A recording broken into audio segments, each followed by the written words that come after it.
মমতা ব্যানার্জি তো নেতাজিকে নেতাজি বানিয়েছেন। দিল্লির বুকে নেতাজির মূর্তি মোদিজি স্থাপনা করেছেন, সারা বিশ্বে নিয়ে গেছেন। উনি কোথাও কোথাও নেতাজির নাম নিয়ে ওনার রাজনীতি চমকেছেন খালি। সেই জন্য হঠাৎ দেশপ্রেমিক হতে যাবেন না।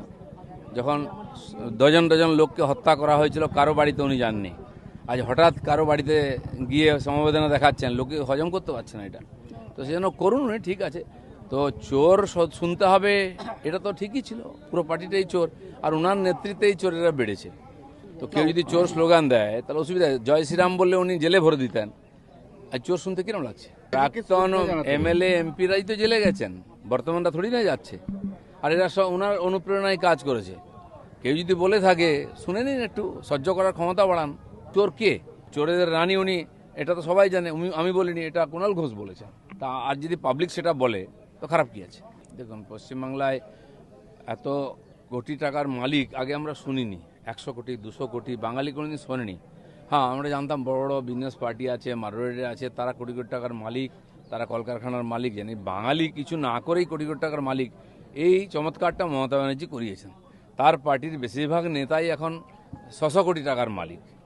যে কেষ্টমণ্ডল, যে কোনোদিন এটা পঞ্চায়েতে বোধহয় হয়নি, সে কী করে 550 কোটি টাকার মালিক হয়? সেখানেই আরেক নেতা ধরা পড়লো, সে 350 কোটি টাকা, 400 কোটি টাকা। এখন এক একজন কাউন্সিলর, এমএলএ, এরাও 600 কোটি টাকার মালিক হয়ে গেছে। মমতা ব্যানার্জিকে অস্বীকার করতে পারবেন? এর জন্যই তোমাকে আজকে এইসব কথা শুনতে হচ্ছে। যেহেতু গায়েব আছে, পাওয়া যাচ্ছে না, কি পাচ্ছে না আমি জানি না, কিন্তু তো নিয়ম অনুযায়ী স্বাভাবিক নোটিশ জারি হয়েছে। যদি অন্য রাষ্ট্রে চলে যায় তো সেখানকার পুলিশ তাকে খুঁজে বার করবে। কী ধরনের অমানবিক ব্যাপার! আজ মমতা ব্যানার্জিকে কেন চোর শুনতে হচ্ছে বা জুতো চপ্পল খেতে হচ্ছে? একটা ডাক্তার যে 36 ঘন্টা ডিউটি করেছে, একজন মহিলা ডাক্তার, তারপরে তার উপরে যে জঘন্য অত্যাচার করা হয়েছে, খুন করা হয়েছে, তারপরে সরকার কত অমানবিক, রাতারাতি তার বডি নিয়ে যায়, তার বাবা মাকে দেখতেও দেওয়া হয়নি। আর নান্টু ঘোষ কোথা থেকে তার অভিভাবক হয়ে গেল? সে সই করে আর গ্রিন করিডোর তৈরি করে তার বডিকে নিয়ে গিয়ে একদম জ্বালিয়ে দেওয়া হলো, তার বাবা মা জানতেও পারলো না। মমতা ব্যানার্জি সব করিয়েছেন এগুলো। আজ তো সবই শুরু হয়েছে, এটা ট্রেলার দেখছেন, আরও অনেক কিছু খেতে হবে। অন্তরা আজ রামকৃষ্ণ মিশনের যে স্কুল কলেজ চলে, যে কোনো স্কুল কলেজের চেয়ে ভালো শিক্ষা ব্যবস্থা খ্রিস্টান মিশনারিরা দেশে চালাতো। তার প্যারালাল হিসাবে রামকৃষ্ণ মিশন এখানে নয়, নাগাল্যান্ড, মণিপুর পর্যন্ত, পাহাড়ি এলাকায় পর্যন্ত গরিব সাধারণ ট্রাইবেলদের মধ্যে শিক্ষার আলো পৌঁছে দিয়েছেন।